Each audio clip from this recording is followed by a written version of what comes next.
네, 반갑습니다. 이번 시간은 법률행위 취소 교재 92페이지 공부해 보도록 하겠습니다. 갑과 을이 X를 10억에 매매 계약을 맺은 거예요. 그런데 이 갑이 만약에 제 착사강으로 계약을 맺었다, 이런 경우를 한번 보자고요. 제한능력, 착오, 사기강박에 의해서 계약을 맺었을 때 이 계약은 일단 유효가 되고 취소권이 생긴다는 거예요. 이런 일단 유효를 특히 유동적 유효라고 이렇게 하죠.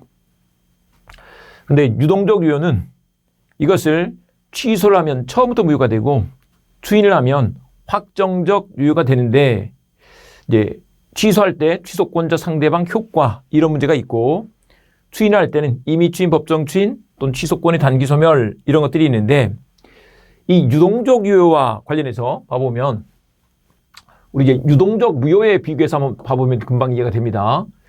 우리 원래 유동적 무효가 있어요. 유동적 무효를 공부를 했는데, 무권대리행위나 토지거래 허가 구역 내에서 토지거래 허가 받을 걸 전제로 한 토지거래는 유동적 무효가 되는데, 무권대리행위에서 본인이 추인을 했어요. 아니면 관할관청의 허가가 있어. 이렇게 되면 이렇게 처음부터 유효로 바뀌죠. 그래서 소급해서 유효가 되고, 그 다음에 추인 거절이 있었어. 추인 거절. 아니면 불허가 처분이 내려졌어. 이렇게 되면 이때부터는 이제 무효로 확정적 돼버리는 거죠. 확정적 무효가 된다, 이렇게 되는 것입니다. 그런데 이렇게 될 건데, 유동적 유효는 이런 뜻이에요. 유동적 유효가 되는데, 이 유동적 유효는 이제 취소할 수 있는 행위에서 취소를 했어요. 이제 그러면 여기 처음부터 또 무효로 바뀌어 버리죠. 그래서 소급해서 무효가 된다. 그 다음에 이제 추인을 하게 됐죠. 그렇게 되면 이제 유효가 유동적이다가 유효로 확정이 되는 거죠. 확정적 유효, 이렇게 되는 것이다. 유동적 유효가 확정적 유효로 이렇게 바뀌는 거예요. 이런 구조죠. 똑같죠. 무효가 이렇게 유효로 바뀔 때 소급 이렇게 됐었고요. 유효가 무효로 바뀔 때 소급 이렇게 하는 거라고요. 무효가 무효로 확정되는 거죠. 이건 소급의 문제가 아니에요. 이때부터 그냥 확정되는 거지. 여기서도 봐보세요. 유효가 유효로 확정되는 거죠. 네, 구조가 같다. 이거를 좀 봐두시고요.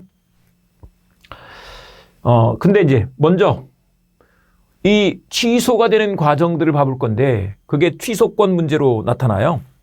네, 우리 지금 93페이지 수보기를 보고 있습니다. 예를 들면 봐보세요. 갑이 을하고 매매 계약을 맺었어요. 그런데 을이 병한테 전매를 해서 병이 지금 전득자로 있는 거죠. 전매를 했다, 이런 얘기는 일단 매매로 취득한 것을 한번 굴려서 넘기는 것을 전매라고 이렇게 합니다. 이 뒤에 가면 뭐 전매, 전전세, 전대차 이런 얘기가 나오는데, 하여간 그걸 자기가 넘겨받아서 한 번 더 넘기는 거, 굴려 넘기는 거, 이것을 전자를 붙이죠. 전매, 전전세, 전대차, 이 전자가 구를 전자예요. 그래서 이제 전득한 사람이죠. 전득자. 굴려 넘겨받아서 취득한 사람, 전득자. 이렇게 되는 것입니다. 이 취소권자는 누구냐 그러면, 이제 취소권자가 갑이 상대방 을한테 이렇게 취소권 행사를 하는 거예요. 그러면 이제 계약이 처음부터 무효가 되죠. 소급해서 무효가 된다. 갑이 취소권을 병한테 행사하는 게 아니에요. 만약에 이제 병한테 취소권을 행사를 하게 되면 병이 갑한테 그럴 거예요. 누구세요? 이럴 거예요. 거래한 그 사람한테 취소를 하는 거죠. 거래한 그 사람한테 취소를 하는 것이다. 병한테 취소할 게 아니다. 네, 이렇게 된다는 거죠. 그런데 여기서 취소권자 이 사람들 누가 있느냐 그러면 제 착사강이 있는 거예요. 그래서 제한능력, 착오, 사기강박에 의한 의사피자, 이 사람들이 취소권자가 된다. 그런데 여기 쟤를 특히 강조를 해놨잖아요.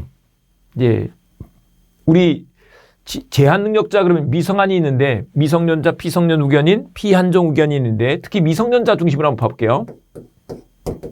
미성년자가 계약을 할 때는 원칙, 법정 대리인의 동의를 받고 해야 되죠. 그 법정 대리인 동의 그러는데 그 법정 대리인이 엄마 아빠예요? 그러니까 엄마 아빠한테 말씀드리고 해야죠. 예. 그런데 이제 그걸 말씀 안 드리고 했을 때 취소할 수 있게 되는데 그게 엄마 아빠도 취소할 수 있지만 스스로도 취소할 수 있다는 거죠. 그래서 미성년자가 취소할 수 있다 이렇게 말한다. 근데 여기서 이 논의를 하는 이유는 뭐냐 그러면 우리가 이제 앞에서 배웠던 것 다시 한번 생각해 봅니다. 상대방이 있는 단독행위 그러면 동철이가 상추에 취해 채무 면제하고 포기했어. 이렇게 공부했습니다. 동철이가 상추에 취해 채무 면제를 하고 포기를 했어. 동의철의 상계 추인 취소가 상대방 있는 단독행위로서 법률행위잖아요. 법률행위 할 때 법정 대리인 동의를 받아라 이렇게 했었거든요. 그런데 여기서는 동의 안 받고 단독으로도 취소할 수 있다 이렇게 말하고 있는 것이다. 이렇게 하는 이유가 뭘까요? 이렇게 하는 이유 한번 생각해 보자고요. 만약에 걔가 엄마 아빠한테 말씀드리고 게임기를 샀어야 되는데 말씀도 안 드리고 게임기를 사버렸어.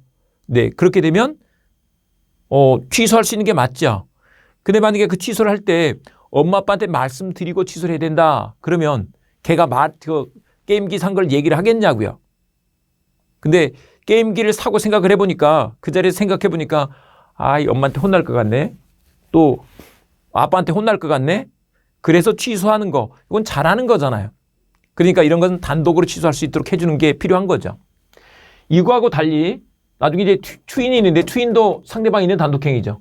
요거는 안 돼요. 하려면 성년자가 된 후에 또는 아니면 법정 대리인이 할 수 있는 거예요. 추인은 안 되죠. 추인은 하려면 동의 받고 해야 돼. 그러니까 성년이 된 후에 해야 돼. 이렇게 될 건데 성년이 된 후에 하거나 동의를 받고 해야 된다. 그런데 취소는 잘하는 거니까 그냥 할 수 있는 것이다. 그래서 요걸 간혹 물어보고요. 다시 정리해 둡니다.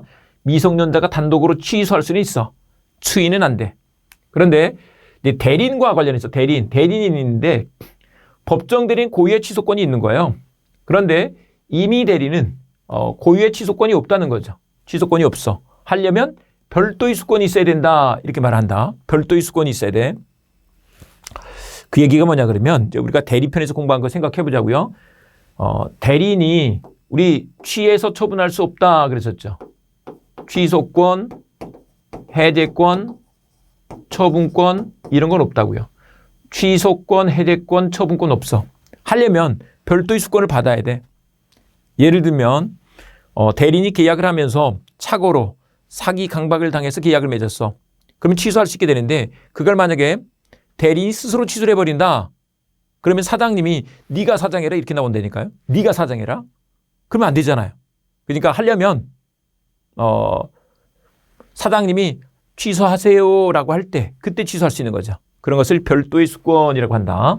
그래서 별도의 수권이 있을 때 할 수 있는 것이고 원칙적으로는 안 되는 것이다. 이거 잘 봐두셔야 된다. 그 다음에 이제 승계인이 있는데 승계인은 포괄 승계인, 특정 승계인 다 있는 거예요. 포괄 승계인, 특정 승계인 다 취소할 수 있는 것이다. 취소권만 승계하는 것은 안 된다 이렇게 말한다. 취소권만 승계해서 뭐 하게? 뭐 이런 것인데 우리 시험에서는 이 두 가지 제한 능력자 취소할 수 있어? 임의 대리인 취소할 수 없어. 하려면 별도의 수권이 있어야 돼. 네, 이렇게 합니다. 그 다음에 이제 우리 취소권자가 상대방한테 취소 의사표시를 해서 소급해서 무효가 되게 하는 것인데 취소를 할 때 어떻게 하느냐. 이 취소를 의사표시잖아요. 의사표시는 언제나 명시적, 묵시적으로 할 수 있다는 거죠. 이거는 뭐 외울 필요가 없어요. 모든 의사표시는 명시적, 묵시적으로 할 수 있다. 조금 이제 심하게 말하자면 묵시적 의사표시는 눈으로도 할 수 있다 그랬잖아요.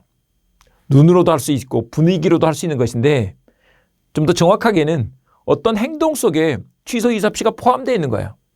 그런 걸 묵시적 의사표시라고 한다. 어떤 행동이 있어야 돼. 근데 취소를 전제로 달라고 했더니 이행 거절해버린데 그게 취소 이사시가 포함되어 있는 거죠.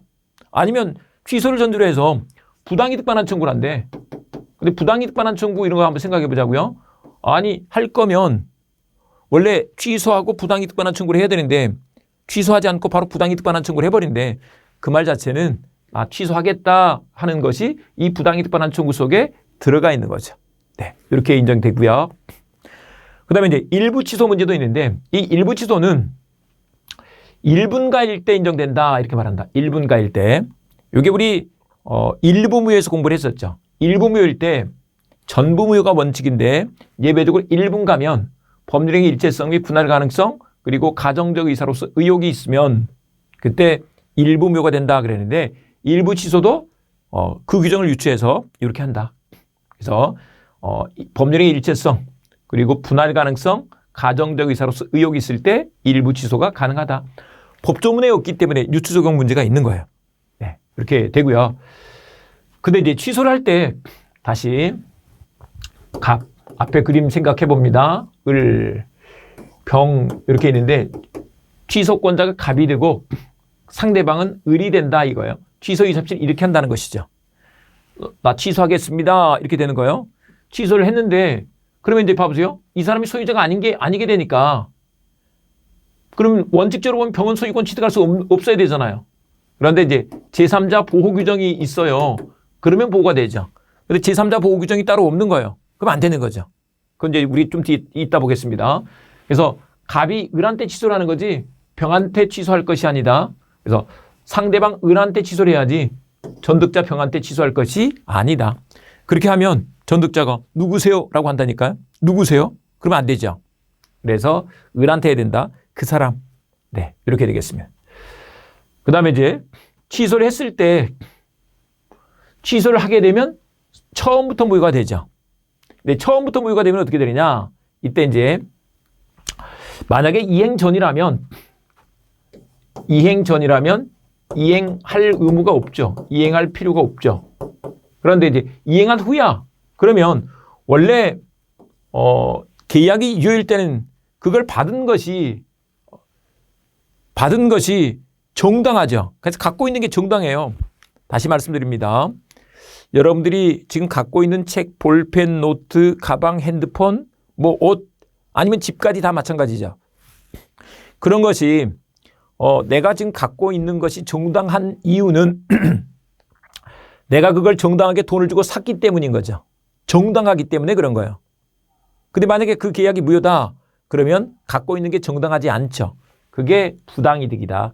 그래서 부당이득이 돼서 준 사람은 돌려달라고 청구할 수 있고 받은 사람은 돌려줄 의무가 있는 거죠. 그 다음에 한 가지 더 보시면 이 갑을 간에 X매매하고 등기 넘겨줬어요. 그 다음에 또 을이 병한테 X매매하고 또 등기를 넘겨줬다. 이런 경우를 한번 생각해 보자고요. 일단 여기까지만 한번 생각을 해볼 건데 이 매매 계약이 무효예요. 그러면 등기도 같이 무효가 돼버려서 소유권은 갑에게 돌아가 버렸다고. 당연히 돌아가 있다. 매매가 유효해야 그 결과로서 이루어진 등기도 유효가 될 건데 지금 매매가 무효잖아요. 그러면 결과인 등기도 당연히 무효가 돼서 을 명의로 등기가 있어도 갑한테 소유권이 있다. 만약에 병한테 넘어갔어도 일단 갑한테 소유권이 있다. 이렇게 볼 수 있는 거죠. 그래서 물권적 청구권 행사할 수 있는 것이다. 라고 한다. 그런데 이제 부당이득 반환할 때 원래 우리 이제 이 숙보기에는 써져 있죠. 선인 때는 현존이익 이렇게 됩니다. 현존이익만. 그런데 악의인 때는 반환 범위가 이렇게 돼요. 받은 이익에다가 이자를 더하고 또 손해가 있으면 배상하도록 이익이자 손해배상 이렇게 돼 있어요. 그런데 제한능력자 같은 경우는 악의일지라도 현존이익만 반환한다는 거예요. 현존이익만. 그래서 이게 우리 시험에서 이게 나오죠. 제한능력자는 현존이익을 반환한다라고 한다. 그러니까 이 말은 뭐냐 그러면 한마디로 이런 거예요. 만약에 걔가 공부하라고 노트북 사줬더니 팔아버렸어요. 그러면 이제 팔아버렸는데 나중에 엄마가 그걸 취소를 했다 이런 경우를 보자고요. 취소를 했어. 그러면 이제 돌려달라고 할 수 있죠. 을이 갖고 있으면 부당이득 반환 청구할 수도 있고요. 그다음에 또 물권적 청구권 행사해서 돌려달라고 할 수 있는 거예요. 할 수 있는데 그 미성년자가 받은 돈 돌려줘야 될 거 아니에요. 근데 만약에 그걸 유흥비로 다 써버리고 없는 거죠. 그러면 현존이익이 없으니까 돌려줄 게 없다 이런 뜻인 거예요. 현존이익 반환한다는 것은 유흥비로 다 써서 없어져 버렸을 때 그때는 안 돌려줘도 돼. 남아있는 것만 주면 돼. 이런 것이다. 만약에 그걸 70만 원을 받았는데 40만 원을 쓰고 30만 원이 남아있어요. 30만 원만 주면 되죠. 다 써버렸어. 돌려줄 게 없는 거죠. 근데 다만 이것도 같이 알아두셔야 되는데 만약에 걔가 그 받은 돈을 70만 원 받은 걸 생활비로 썼다든지 학원비로 썼다든지 유익하게 썼어요.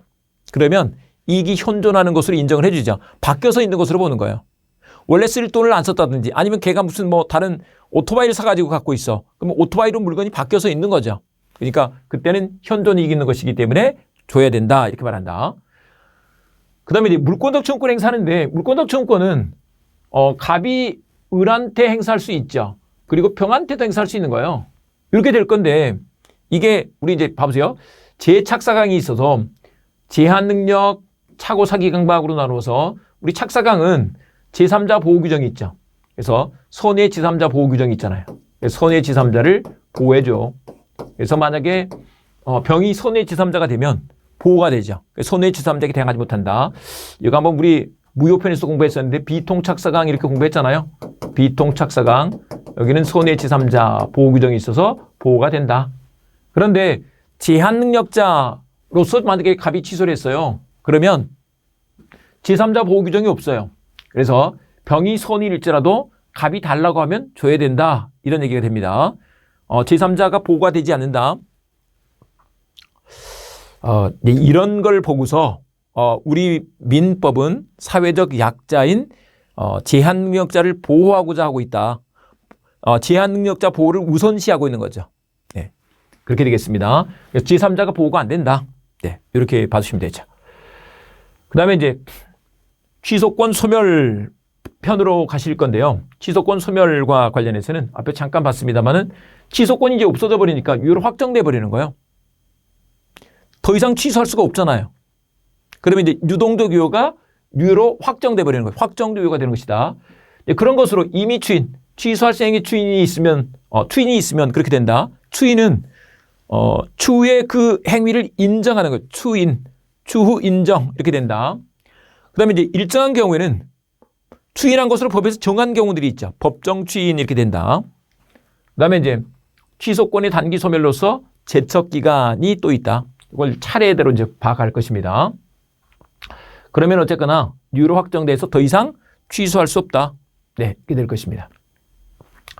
그런데 이제 취소할 순행의 추인에서 임의 추인 요게 있는데 임의 추인은 그러니까 한마디로 이런 거예요. 추후 인정, 취소할 순행위를 추인한 것으로 인정해 버리는 거죠. 근데 추후 인정 그러니까 야 계속 고 이런 뜻이에요. 야 그런 거 그냥 내가 그때 사기당해서 계약을 맺었는데 나 사기 취소 안 해. 뭐 이런 뜻이에요. 그러니까 결국은 이 추인은 뭐냐 그러면 여기서는 취소권 포기자. 그래서 취소권을 포기하는 것이다. 취소권을 포기해버렸으니까 더 이상 취소할 수가 없죠. 그러니까 유효로 확정돼 버리는 거죠. 근데 여기는 소급표가 없어요. 앞서서 우리 보신 것처럼 이렇게 유동적 유효이던 것이 이게 추인을 하게 되면 그때부터는 유효로 확정되는 거죠. 확정적 유효로 되는 것이다. 그래서 이렇게 가는 거예요. 이렇게. 그래서 소급표가 없다는 거. 그런데 그러면 이제 이건 누가 추인을 할 것이냐? 요거 자체가 취소권 포기잖아요. 취소권 포기니까 취소권을 포기할 수 있는 사람이 누구예요? 취소권자가 되는 거죠. 취소권자가 추인권자가 된다. 상대방이 하는 것은 아니다. 이렇게 말한다. 이거 한번 잠깐 생각을 해보세요. 우리 갑과 을이 계약을 맺었는데 엑스매매 계약을 맺었는데 만약에 을이 갑을 사기쳐서 계약을 맺었다. 그러면 갑이 취소권자가 될 것이고 그 다음에 을이 상대방이 될 건데 여기서 봐보세요. 만약에 취소권 포기가 추인인데 이 추인할 수 있는 사람은 누구냐? 취소권자다 이렇게 해야지. 상대방이 되면 절대 안 되죠. 취소권자가 나 사기 당했지만 나 취소 안 할게 이래야 된다니까요. 근데 상대방이 야 너 취소하지 마. 그런다고 추인이 되면 안 되겠잖아요. 사기친 사람이 추인을 하면 안 되겠잖아요. 그 말인 것이다. 근데 이제 이렇게 하면 이해가 되는데 요 문장으로만 써놓으면 막 그냥 단순하게 외워두면 나중에 또 헷갈려요. 그래서 이걸 스토리로 좀 기억을 해보시기 바랍니다. 그런데 이 추인이 되려면 취소원이 소멸한 후에 해야 돼요. 취소원이 소멸한 후에. 그래서 제한 능력자는 안 되고 능력자가 된 후에 할 수 있죠. 그러니까 미성년자는 못하고 미성년자가 성년자가 된 후에 할 수 있는 거예요. 그런데 법정 대리는 그런 제한 없이 할 수 있다는 거죠. 법정 대리는 누구예요? 엄마 아빠죠. 엄마 아빠는 그냥 진행해. 이번까지는 인정해 줄게. 게임기를 샀는데 엄마한테 말도 않고 산 거예요. 근데 엄마가 야 이번만이야 하면서 추인을 해줬어. 추인이 될 수 있는 거죠. 네, 이번만이야. 공부 열심히 하고 이번만 허락해 주는 거예요. 또 너무 상처 주면 안 되니까. 네, 엄마들이 많이 속습니다. 어쨌거나. 네, 그래서 법정 대리인이 할 수 있는 것이다. 그런데 이제 이것도 마찬가지죠. 차고 사기 강박의 경우는 안 되죠. 네, 그 상태에서 벗어난 후에 할 수 있다는 것이다. 이것도 좀 잘 봐두셔야 될 것이 예를 들면 봐보세요. 만약에 강박을 당한 사람 같으면 이 강박을 당한 사람이 강박 상태에서 또 마찬가지예요. 취소하는 건 돼요. 그러나 추인하는 건 안 되죠. 우리 강박을 아마 멱살 잡은 걸로 한번 생각해 보자고요. 멱살 잡혀서 계약서에 사인을 한 거예요. 근데 그 멱살 잡힌 상태에서 사인해놓고 나도 생각해 보니까 이거 아니네. 그래서 취소할 수는 있다고요. 근데 멱살 잡힌 상태에서 추인이 가능하다 이렇게 해버리면 멱살 2번만 흔들면 끝나버리는 거죠. 멱살 1번 흔들고 계약서에 사인, 1 번 더 흔들면 추인. 그럼 되겠냐고요. 그러면 2번만 흔들면 끝나는 거 아니에요? 안 된다는 거죠. 그래서 착사강의 상태에서 벗어난 후에 할 수 있는 것이다. 그 다음에 이제 이 취소할 수 있는 추인이 되려면 이건 그게 취소할 수 있는 행위라는 걸 알고서 해야 돼요. 인식하고 해야 돼. 인식하고 해야 된다. 근데 이제 이거는 다 마찬가지인데요. 사실 무행위 추인도 그랬고요. 그다음에 취소할 수 있는 추인도 마찬가지예요. 또 앞에서 우리 무권대리행위 추인 여기는 뭐 시험지로 나오지를 않아서 얘기를 안 한 것뿐인데 어쨌거나 법률행위를 할 때는 다 알고 해야 돼요. 자기가 지금 뭘 하는지를 알면서 해야죠. 알고 해야 된다. 그래서 알고서 인식 이게 꼭 들어가는 것이죠. 네, 이렇게 하면 되고요. 근데 이제 요거를 임의 추인과 법정 추인을 좀 비교해서 봐볼 필요가 있어요. 그래서 좀 비교해서 봐볼 건데 임의 추인은 추인권자가 취소권자예요. 상대방이 아니에요. 근데 법정 추인도 같아요. 근데 이제 법정 추인을 좀 알고 보면 쉬운데 임의 추인도 마찬가지로 명시적, 묵시적으로 할 수 있는 거예요. 명시적, 묵시적으로 할 수 있어. 근데 이제 묵시적 추인 요거는 어떤 행동 속에 추인이 들어가 있는 것인데 그거를 들어갈 때는 추인하는 의미로 하긴 했는데 나중에 나와서 생각해 보니까 그게 아니네. 나 그런 거 추인한 거 아니라고 이렇게 할 수가 있잖아요. 우리 들어갈 때 마음과 나올 때 마음이 다르잖아요. 다를 수 있죠. 근데 아예 법에서 추인으로 인정될 만한 행동이 있었으면 그냥 법에서 추인한 것으로 정해버린 거예요. 이게 법정 추인인 거죠. 그래서 임의 추인은 그걸 알고도 임의로 하는 것이고 법정 추인은 법에서 정해놓은 거야. 그러니까 이것도 같을 수밖에 없죠. 추인권자 여기도 마찬가지로 같다 이렇게 되는 것이다. 그 다음에 이제 여기서 취소 원인이 소멸한 후에 해야 돼. 취소 원인 소멸 후 원인 소멸 이렇게 했어야 된다. 그래서 제한 능력자는 능력자가 된 후 법정 대리인 제한 없다 그랬죠. 또 착사강은 그 상태에 벗어난 후 할 수 있다. 그만 그렇게 얘기했잖아요. 근데 법정 추인도 마찬가지로 그렇다는 거죠. 근데 이제 표현을 법정 추인에서는 여기서 추인할 수 있는 후 이렇게 써놨어요. 추인할 수 있는 후. 그러니까 취소 원인이 소멸한 후 추인할 수 있는 후 같은 말이다. 이 말이에요. 그 다음에 이제 임의 추인은 그걸 취소할 수 있는 행위를 알고서 했어야 된다라고 했었죠. 인식했어야 돼. 그런데 법정 추인에서는 그것을 요하지 않는다라고 한다. 왜 요하지 않는 것을 하느냐? 만약에 임의 추인 알고서 했어야 되는데 법정 추인도 그렇다고 한다면 나중에 이제 추인으로 인정될 만한 행동이 있었는데 야, 너 그때 추인한 것이잖아. 추인한 거잖아. 이렇게 했더니 나 그때 인식이 없었는데요. 근데 인식은 사실 그 사람 내부적인 건데 심리적인 문제인데 그걸 어떻게 증명을 하냐고요. 항상 이제 민법에서 공부하는 것은 나중에 싸움을 전제로 해서 소송을 전제로 해서 증명하는 문제가 있는데 이걸 어떻게 증명하냐고요. 그래서 요하지 않는다 이렇게 해버린다. 그 다음에 이제 명시적, 묵시적 추인이 가능한데 여기서 여기는 이제 이의보류 없이 이청경 담양강이 있으면 그렇게 말한다. 근데 이게 추인으로 인정될 만한 것들이에요. 일단 그냥 좀 기억합니다. 이의보류라는 건 뭐냐 그러면 이런 거예요. 야, 내가 지금 이런 걸 하는데 이거 추인하는 건 아니야 라고 하는 게 이의보류를 하지 않는 거죠. 근데 이의보류를 한다는 것은 내가 지금 뭐 나 이거 추인하는 건 아니야 이렇게 하는 건데 그러니까 그런 게 없어야 되는 거죠. 근데 이제 이청경 담양강은 일단 기억하자면 이런 거다. 청원경찰 이씨가 있는데 이청경이에요. 담양강에 간 거죠. 담양강에 가면 더 이상 취소 못해. 법정 추인이 돼버려서. 그러나 상청양은 아니야. 상청양이 아닌 건 우리 이제 뒤에서 봐보도록 하죠. 우리 법정 추인과 관련해 좀 더 봐보면 특히 인식이 필요 없다는 거 알고 할 필요 없다고요. 그 다음에 이제 취소권자가 추인할 수 있는 후에 이의보류 없이 추인할 수 있는 후 이의보류 없이 그런데 이제 이청경 담양강이 있는 거죠. 이행, 청구, 경계, 담보 제공, 양도, 강제 집행 이것들이 법정 추인 사유가 된다. 근데 이제 상대방이 청구하고 양도한 것은 아니야. 이렇게 될 건데 잠깐 보시면 이런 거요. 갑과 을이 X 매매 계약을 맺는데 이렇게 만약에 사기를 쳐서 계약을 맺었어. 이런 경우를 봐보세요. 사기를 쳐서 계약을 맺었어. 이렇게 하는데 갑이 그러면 이제 이 사람이 취소권자가 되는 거죠. 취소권자. 그 다음에 을이 상대방 이렇게 되는 거예요. 상대방 이렇게 되는데 봐보세요. 이 취소권자가 이행을 한다는 것은 이게 뭐예요? 취소 안 할 거니까 이행한 거잖아요. 아니, 취소할 사람이 이행을 하겠냐고요. 이행을 한다는 건 취소 안 할 거니까. 그래서 이게 법정 추인 사유가 되는 거죠. 또는 이제 상대방이 이행한 걸 받아요. 이것도 법정 추인 사유가 될 수 있죠. 상대방이 이행하는 걸 취소권자가 받는 거예요. 그것도 될 수 있어. 그다음에 이제 취소권자가 이행 청구를 한다는 것은 아니 취소할 거면 이행 청구를 하면 안 되지. 그러니까 청구를 한다는 것은 나 취소 안 해 하는 의사가 그 속에 있다는 거죠. 그래서 이게 법정 추인이 된다. 그러나 상대방이 청구한 것은 법정 추인이 안 되죠. 봐보세요. 상대방이 취소권자한테 저 주세요 이렇게 했대.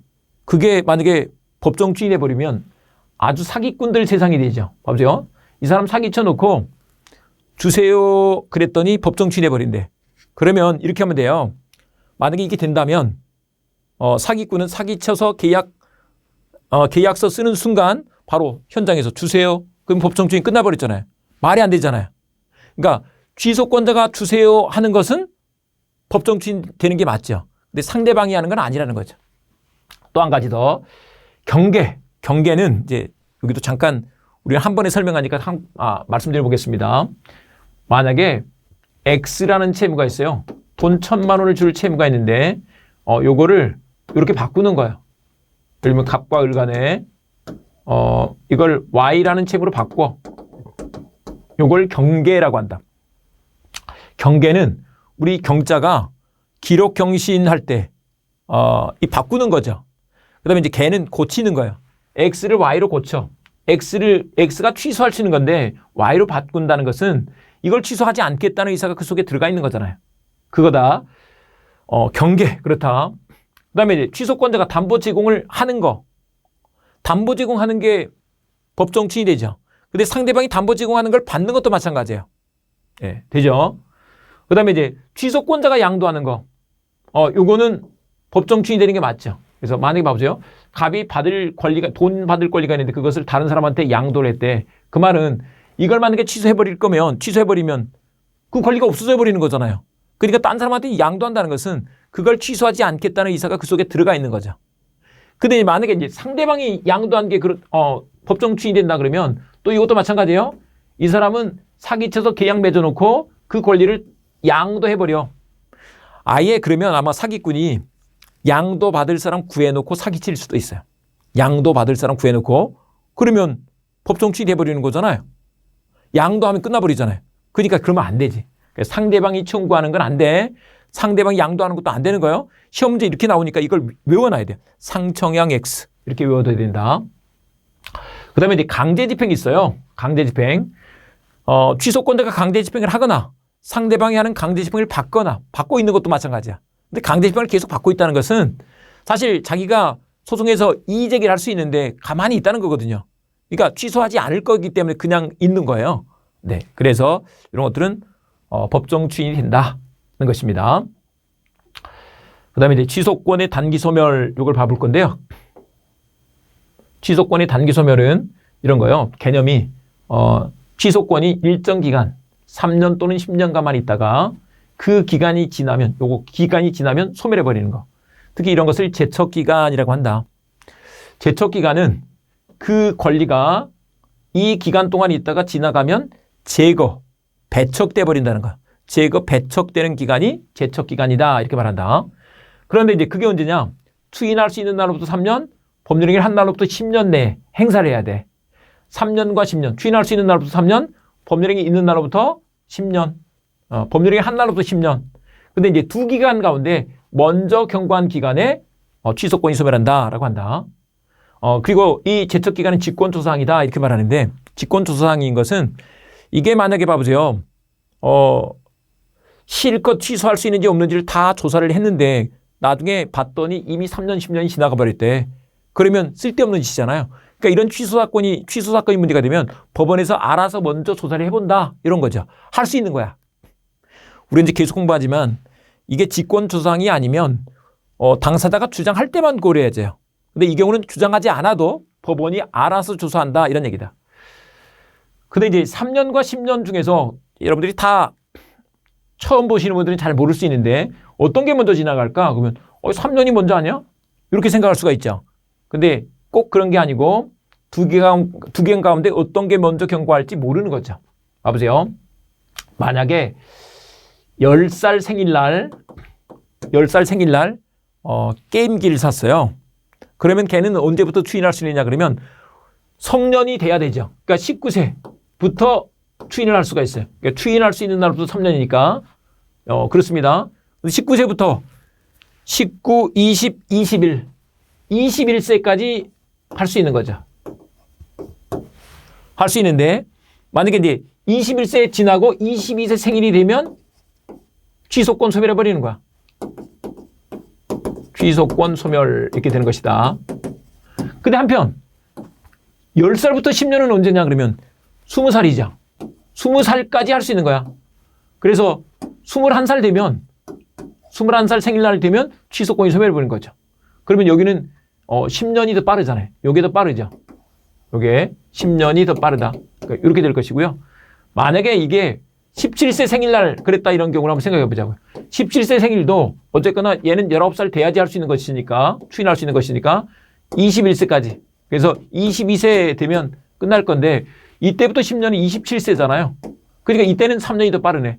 그러니까 어떤 게 더 빠를지 알 수가 없죠. 어쨌거나 두 기간 가운데 먼저 경고한 기간에 취소권을 소멸한다 이렇게 말한다.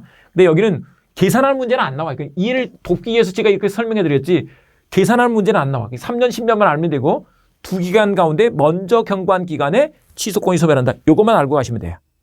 됐죠? 예, 취소권 여기까지 해서 정리가 됐고요. 이제 문제를 좀 풀어보도록 하겠습니다. 제가 최근 기출문제들을 가지고 왔는데 먼저 법률행위 취소에 관한 설명으로 틀린 것은 32의 문제입니다. 근데 여기서 취소권은 추인할 수 있는 날로부터 3년 내에 법률행위 한 날로부터 10년 내에 행사해야 한다. 지문에 나왔죠. 그 다음에 취소할 수 있는 법률행위에 관하여 법정 추인되려면 취소권자가 취소권의 존재를 인식해야 한다. 우리 법정 추인에서는 인식이 필요 없다 그랬죠. 인식은 이미 추인해서 필요하다고요. 그래서 2번이 정답 이렇게 되겠습니다. 그 다음에 취소된 법률행위는 처음부터 무효가 되죠. 처음부터 무효인 것으로 본다. 네, 이렇게 되죠. 해두시고요. 그 다음에 나머지 4번 보시면 취소권의 법적 성질은 형성권이다 이렇게 되죠. 취소권의 법적 성질은 형성권이다. 요거는 외우지 않아도 되는데요. 일단 형성권은 보세요. 일단 유효인 계약이 취소를 했더니 처음부터 무효로 돼버려요. 형성권은 그냥 형성시키는 권리야. 이렇게 취소를 했더니 이렇게 형성돼 버렸잖아요. 그게 형성권이다 이렇게 되는 것입니다. 그 다음에 취소할 수 있는 범위력이 상대방 확정된 경우 그 취소는 그 상대방에 대한 의사표시를 해야 된다. 그 상대방이 을 이렇게 되는 거죠. 근데 을한테 해야 된다. 네, 이렇게 하시면 되겠습니다. 네, 여기까지 취소를 공부했고요. 다음 시간에는 조건과 기한, 법률의 부관편으로 가실 건데요. 한 가지 공부하려고 하다 보면 막 불안한 마음이 자꾸 이것저것 막 하고 싶어 하는 마음들이 많이 있잖아요. 근데 이 책이 양이 절대 적은 게 아니에요. 여러분들이 충분히 훈련하실 수 있도록 해놨기 때문에 자꾸 그 유혹이 들 수는 있지만 이 책에 집중해서 공부하시는 분들이 나중에 성공을 하더라. 요 말씀 드립니다. 숙복이 이 책 한 권으로 열심히 반복하시고 물론 나중에 이제 뭐 모의고사나 아니면 뭐 또 판례정리나 이런 것들이 또 필요하긴 합니다만은 그건 이제 줄여주기 위해서 하는 것이고 다른 것들에 자꾸 막 눈 돌리거나 이러시면 안 된다는 거. 그리고 또 더 중요한 것은 열심히 하셔서 붙을 건데 너무 열심히만 하시면 안 돼요. 그럼 너무 힘들어서 안 되니까 좀 처음에는 좀 천천히 가시다가 나중에 막판에 확 몰아치기가 중요해요. 제일 중요한 게 9~10월이에요. 9~10월에 몰아치기 하는 게 더 중요하니까 거기에 타임을 맞춰서 공부하시기 바랍니다. 그러니까 처음부터는 어쨌거나 민계공 중심으로 좀 더 중점적으로 공부하시고 좀 복습도 그렇게 좀 해주시고 민법 동영상도 계속적으로 많이 반복해서 봐주시기 바랍니다. 그러면 절대 붙는다. 네, 수고했습니다.